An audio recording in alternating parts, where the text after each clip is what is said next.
అందరికీ నా నమస్కారాలండి. ఆంధ్రప్రదేశ్‌లో డిగ్రీ సెకండ్ సెమిస్టర్ ఎవరైతే చదువుతున్నారో, ఇంగ్లీష్‌లో సెకండ్ యూనిట్‌లో మీరు చూసినట్లయితే prose first topic 'the best investment I ever made by AJ క్రోనిన్'.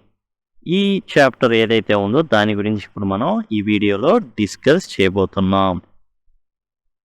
చూడండి, డిగ్రీ సెకండ్ సెమిస్టర్‌కి సంబంధించిన ప్రతి టాపిక్ కూడా కవర్ చేయబడింది. చాలా తక్కువ సమయంలో 9:30 నిమిషాలు, 12:30 నిమిషాలు, 10 నిమిషాలు, 6 నిమిషాలు, 7 నిమిషాలు, ఈ విధంగా చాలా. అదిగోండి 'knight of the scorpion' just 12 నిమిషాలు, 11 నిమిషాలు, ఆ విధంగా ఎక్స్పాన్షన్ ఆఫ్ ఐడియాస్ 4 మినిట్స్‌లోనే ఎట్లా ఇవన్నీ కూడా డిస్కస్ చేయబడినాయండి. ఇందులో మీకు కొత్తగా టాపిక్స్ కనబడుతున్నాయి కానీ యాక్చువల్గా ఈ 2021 ఏదైతే ఉందో ఆ సిలబస్లోదే ఒక 3 లెసన్స్ అనేవి మార్చారు. యులిసిస్ ఒకటి మార్చా, అండ్ ద బెస్ట్ ఇన్వెస్ట్మెంట్ అది మనం తర్వాత స్టాపింగ్ బై వూడ్స్ అనే స్నో ఈవినింగ్, ఇవి మార్చబడినటువంటి పాఠ్యాంశాలు. 2021 సిలబస్ ఏదైతే ఉందో అదే యాజ్ ఇట్ ఈస్గా ఇవ్వడం అయితే జరిగింది. కాబట్టి దయచేసి గమనించండి.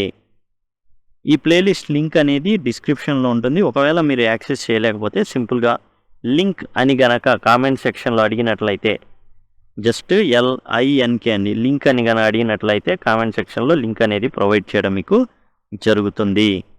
టోటల్ పాఠ్యాంశాలు ఇవన్నీ కూడా కవర్ చేయబడి దయచేసి గమనించండి. ఇప్పుడు the best investment I ever made by AJ Cronin. AJ Cronin అంటే ఏంది? ఆర్కిబాల్డ్ జోసెఫ్ క్రోనిన్ 1896లో జన్మించాడు. ఈయన 1981లో మరణించడం అయితే జరిగింది. ఈ ఆర్కిబాల్డ్ జోసెఫ్ క్రోనిన్ని ఏజే క్రోనిన్గా పిలవడం అయితే జరుగుతుంది. The best investment I ever made. Investment అంటే పెట్టుబడి పెట్టడం అండి. దేంట్లో స్థలాలు కొనుక్కుంటారు, పొలాలు కొనుక్కుంటారు, అలా కొంటూ ఉంటారు, బంగారం కొంటూ ఉంటారు. ఎందుకని? దాని మీద ఏమైనా మనకేందంటే ప్రతిఫలాన్ని ఆశిస్తాం. సపోజ్ పొలాన్ని కొన్నాం అనుకోండి, దాన్ని కౌలుకి ఇచ్చి దాన్ని కౌలు డబ్బులు అనేవి వస్తాయని. ఒక ఇంటిని కొన్నాం అనుకోండి, అద్దె వస్తుందని. ఏదైనా పని చేసామనుకోండి, శ్రమకు తగ్గ ఫలితం వస్తుంది. అట్లా ఇన్వెస్ట్మెంట్కి ఏదో ఒకటి రిటర్న్ అనేది వస్తూ ఉంటుంది. అయితే ఇక్కడ ఏజే క్రోనిన్ చేసినటువంటి ఎన్నో ఇన్వెస్ట్మెంట్ల గురించి మాట్లాడుతా అతను చేసినటువంటి మంచి పెద్ద పెట్టుబడి ఏదైతే ఉందో దాని గురించి ఇందులో చర్చించడం జరిగింది. ఇది నోట్స్ అండి. ఎటువంటి ప్రశ్న అడిగినా కానీ రాయడానికి వీలుగా ఉన్నటువంటి నోట్స్ అన్నమాట ఇది. ఈ ఆర్కిబాల్డ్ జోసెఫ్ క్రోనిన్ ఈయన స్కాటిష్ ఫిజిషియన్ అండి, నావెలిస్ట్ కూడా. ఫిజిషియన్ అంటే డాక్టర్ అండి. స్కాట్లాండ్కి చెందినటువంటి డాక్టర్ ఈయన. నవలా రచయిత కూడా. Is best known novel was the Citadel. దుర్గము అని అర్థం అనమాట, కోట. 1937లో రాయడం జరిగింది. ఇది ద బెస్ట్ ఈయన రాసిన దాంట్లో. The Citadel is about a Scottish doctor who serves in a Welsh mining village. ఈ స్కాటిష్ డాక్టర్, ఇందులో సిటాడెల్లో కోట అనేటటువంటి ఈయన నవల్లో ఒక డాక్టర్ గారు వెల్ష్ ఏదైతే ప్రాంతం ఉందో అక్కడ మైనింగ్ విలేజ్ ఉంది, అంటే గని కార్మికులు ఉండేటటువంటి గ్రామం ఉంది. ఆ గ్రామంలో అక్కడ డాక్టర్గా పనిచేస్తూ ఉంటాడు. ఆయనకి సంబంధించిన కథ అనమాట. ఆ చుట్టూ తిరుగుతూ ఉంటుంది. ఇప్పుడు the best investment I ever made was return by AJ Cronin. AJ Cronin గారు రాశారు the best investment I ever made అనేది, నేను చేసిన అత్యంత గొప్ప పెట్టుబడి. ద నారేటర్ ఎవరైనా? ఏజే క్రోనిన్, ఏ డాక్టర్. ఏజే క్రోనిన్ డాక్టర్ గారు అనమాట. Meets a man name John on a ship. ఒక వ్యక్తిని కలుస్తారు, అతని పేరు ఏంటంటే జాన్. జానే కాదు, తన భార్య కూడా ఉంటుంది, మిసెస్ జాన్ కూడా. John recognises him but the doctor does not. John doctor గారిని గుర్తుపడతాడు, కానీ డాక్టర్ గారు జాన్ని గుర్తుపట్టలేరు అనమాట. John tells him that he and his wife are social workers. John ఏం చేస్తాడు, వీళ్ళు షిప్లో ప్రయాణిస్తూ ఉంటారు. ఆ షిప్లో పైన డెక్ మీద నడుస్తున్నప్పుడు జాన్ను వాళ్ళ ఆవిడ ఇద్దరు కూడా ఈ క్రోనిన్ దగ్గరకు వచ్చేసి, డాక్టర్ గారు మీరు మాకు తెలుసు, అండ్ మేమిద్దరం భార్యాభర్తలం, మేమేం చేస్తామంటే దే హెల్ప్ ట్రబుల్డ్ యూత్. ఎవరైతే యువకులు ఉండి ఏదైనా చిన్న చిన్న నేరాల్లో ఇరుక్కున్నా, లేదా పాలన పోషణ అనేది సరిగా లేకపోయినా, వాళ్ళని ఏం చేస్తారంటే నైపుణ్యాలను నేర్పించి సమాజంలో వదులుతారనమాట. అలా కొన్ని యాక్చువల్గా ఏం జరుగుతాయంటే కొన్ని చిన్న చిన్న నేరాలు చేసి ఉంటారు. వాటికి ఏంటంటే వీళ్ళని జువెనల్ హోమ్స్లో పడిపోతూ ఉంటారు. వాళ్ళు వచ్చి మరలా నేరాలు చేస్తూ ఉంటారు. అలాంటి జరగకుండా వీళ్ళు ఏం చేస్తుంటారంటే వాళ్ళకి కౌన్సిలింగ్ ఇచ్చి సమాజంలో మంచి పౌరులుగా తీర్చిదిద్దుతూ ఉంటారు Mister and Mrs John. John tries to remind him. John ఏం చేస్తాడంటే క్రోనిన్ డాక్టర్ గారిని గుర్తు చేస్తాడు బాగా. ద డాక్టర్ దెన్ రిమెంబర్స్, చెవిలో చెప్తాడనమాట ఓ విషయం. చెప్పంగానే డాక్టర్ గారికి అర్థమైపోతుంది. Doctor then remembers that 25 years ago, 25 ఏళ్ల ముందు, he saved John's life when he attempted suicide. John ఏం చేశాడంటే ఆత్మహత్యకు పాల్పడ్డాడు. తన రూమ్లోకి వెళ్ళిపోయి గదిలో ఏవైతే కిటికీలు డోర్ ఏదైతే ఉన్నాయో మూసేసి గ్యాస్ ఏదైతే ఉందో సిలిండర్ ఆన్ చేసేస్తాడు. దాంతో స్పృహ తప్పి పడిపోతాడు. ల్యాండ్ లేడీ గమనించి పోలీసులు ఫోన్ చేస్తుంది. పోలీసు వెంటనే వెళ్ళి ఈ డాక్టర్ని కలవడం అయితే జరుగుతుంది. ఎందుకు తెలుసా అంటే ఈ డాక్టర్ గారు ఏజే క్రోనిన్ గారు అప్పటికి పెద్ద డబ్బులు లేవు కాబట్టి 24/7 ఎమర్జెన్సీ సర్వీసెస్ ఏదైనా కానీ డీల్ చేస్తానని చెప్తాడు. దానికోసం 24/7 కాబట్టి ఇది జరిగేది అర్ధరాత్రి 1 కాబట్టి పోలీస్ ఏం చేస్తాడంటే వెంటనే ఈ క్రోనిన్ దగ్గరికి వచ్చేస్తాడు. John was an orphan. ఇక కథ చెప్తాడనమాట జాన్. అక్కడ ఏదైతే ఆత్మహత్య చేసుకున్న సమయంలో చాలా కష్టం మీద కాపాడుతాడు క్రోనిన్ అయితే అసలు చాలా మామూలుగా గుండె మీద బాగా అదిమి కొడతా ఉంటాడు. గంట సేపు ఆ గుండె మీద చేతులు పెట్టి అదుపుతూ ఉంటాడు. పోలీసు మరియు ఇద్దరు కూడా డాక్టర్ పోలీసు ఇద్దరు కూడా చాలా గంట సేపు ప్రయత్నిస్తారు. ఇంకో 15 నిమిషాలు చేద్దామని. ఇక ఆశలు అయిపోయి తీసేద్దాం అనుకున్నప్పుడు ఒక్కసారిగా గట్టిగా ఊపిరి పీల్చి లేస్తాడనమాట. ఇక అతను చెప్తాడు కదా, John was an orphan. John చెప్తాడు తన ఒక అనాథ అనేసి చెప్తాడు. ఈ ఫెల్ ఇంటూ బ్యాడ్ కంపెనీ. స్నేహితులు ఎవరు లేరు. రోడ్డు మీద వెళ్ళేటటువంటి అల్లచిల్లరగా తిరిగే బ్యాచ్తో స్నేహం చేస్తాడు. అలా చెడు స్నేహాలు పడతాడు. ఇతను యాక్చువల్గా పేదోడు అండ్ అట్లానే అనాథ కాబట్టి వీళ్ళకి మామ ఉంటాడు ఈ జాన్కి. ఆయన ఈ బాధ్యతలు ఇవన్నీ అనవసరంగా నెత్తిన పెట్టుకోవడం అనవసరం అనుకుంటాడు జాన్ వాళ్ళ మామ. అందుకని ఏం చేస్తాడంటే ఒక లాయర్ ఆఫీసులో ఇతన్ని పనికి పెడతాడు. ఈ last money betting on horses. దాచుకున్న కొద్ది గొప్ప డబ్బులు జల్సాలకి అలవాటు పడి అలా జల్సాలకి మొత్తం ఖర్చు పెట్టాలి అంటే పెద్ద మొత్తంలో సంపాదించాలి. ఈ గుర్ర పందాల మీద బెట్టు కడుతుంటాడు అనమాట. ఈ was desperate to recover losses. అయితే అన్ని లాసులు అవుతాయి. అక్కడ ఎవరైతే ఈ పందెం కాస్తాడో మరి వాళ్ళకి డబ్బులు ఇవ్వాల్సి ఉంటుంది. ఎలా అయినా సరే ఏదైతే లాస్ అయ్యానో అవన్నీ మొత్తం పొందాలనేసి ఏం చేస్తాడంటే ఇంకా డబ్బులు పెడతా ఉంటాడు అప్పులు తెచ్చి. ఈ stole money from his office safe for a final Gamble that to fail. ఇక ఓ నిర్ణయానికి వస్తాడు.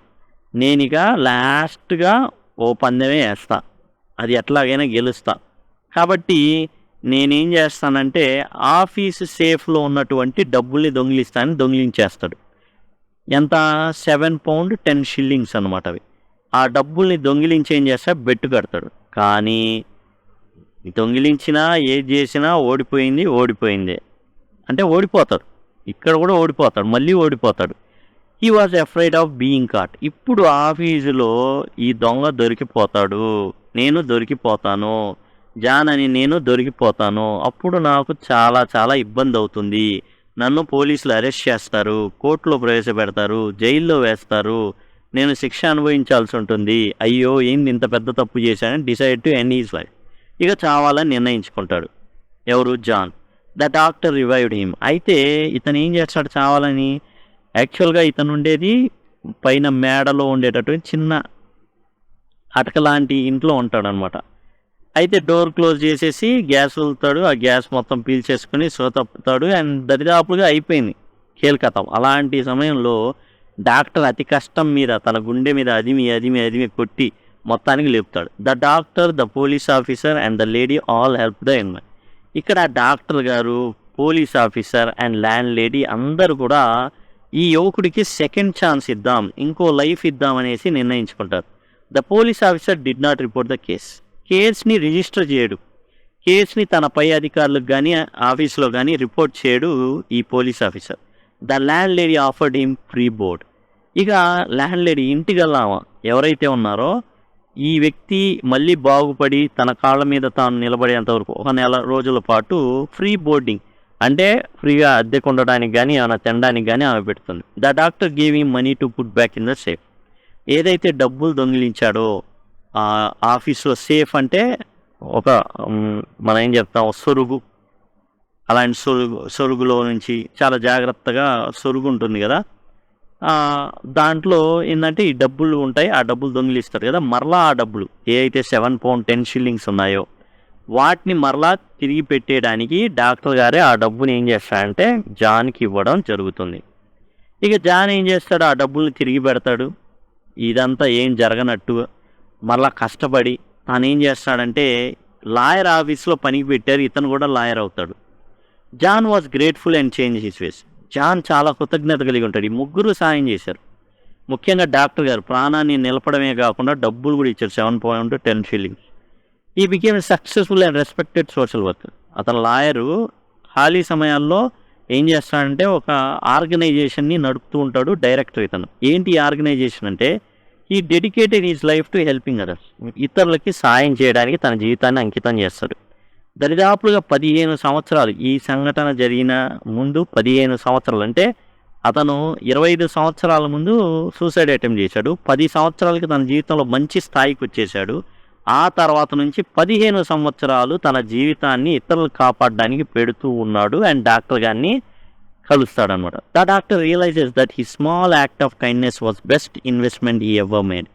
ఒక్కసారిగా డాక్టర్ షాక్ అవుతాడనమాట. ఆ షిప్లో ప్రయాణిస్తుంటారు, సముద్రపు గాలి ఘోష అనేది వస్తూ ఉంటుంది, అంతా సైలెన్స్, అందరు నిద్రపోతుంటారు. డాక్టర్ మదిలో మాత్రం అలజడి. అరే, ఇన్ని 25 సంవత్సరాల పాటు ఎన్నో పెట్టుబడులు పెట్టాను, చాలా వాటిలో నిరాశ, నిస్పృహ, డిప్రెషన్లో గురయ్యాను. కానీ ఇప్పుడు ఇతను చెప్పాడే, నేను ఇచ్చిన 7 పౌండ్ల 10 షిల్లింగ్లు ఇదే ద బెస్ట్ ఇన్వెస్ట్మెంట్. ఎందుకంటే దీని నుంచి నాకు అద్దె డబ్బులు రాకపోవచ్చు, వడ్డీ డబ్బులు రాకపోవచ్చు, ఏవి రాకపోవచ్చు, కానీ దేవుడి దగ్గర మాత్రం ఖచ్చితంగా నేను చెప్తా, అదిగో ద బెస్ట్ ఇన్వెస్ట్మెంట్ నేను చేశాను అనేసి దేవుడి ముందు మాత్రం నేను గర్వంగా చెప్పుకుంటా. As it transformed John's life. అతను ఏం చూపించాడు, దయ చూపించాడు. అదే గొప్ప పెట్టుబడి. జాన్ యొక్క జీవితాన్ని మార్చింది ఆ దయ చూపించాడు. అదే ఆ రోజున ఇతను కష్టపడి అతన్ని బతికించకపోయినా, ఆ 7 పౌండ్ల 10 షిల్లింగ్లు ఆ డబ్బులు ఇవ్వకపోయినా జాన్ జీవితం నిలబడేది కాదు. జాన్ మరి ఒక 100 జీవితాలను నిలబెట్టేవాడే కాదు. అండ్ మెనీ అదర్స్, చాలామంది జీవితాలని అది నిలబెట్టింది. He feels happy and proud of John and his wife. And doctor చాలా చాలా హ్యాపీగా ఫీల్ అవుతాడు జాన్ని, జాన్ వాళ్ళ వైఫ్ని చూసి. ఎందుకంటే చాలా సంతోషం వేస్తుంది. అరే, నేను చేసిన చిన్న సాయం అనేది చిన్న కొవ్వొత్తి లాంటివి నేను వెలిగిస్తే అది ఎన్నో కొవ్వొత్తులు వెలిగించింది, ఎంతోమందికి అండగా నిలబడిన మహావృక్షం అయ్యాడే జాన్ అనేసి చాలా చాలా సంతోషపడతాడు ఏజే క్రోనిన్. ఇదండి దీనికి సంబంధించినటువంటి నోట్స్. ఏ ప్రశ్న అడిగినా కానీ కొంచెం పెద్ద ప్రశ్నలకి రాయడానికి వీలుగా ఉండేటటువంటి నోట్స్ ఇది. Thanks a lot.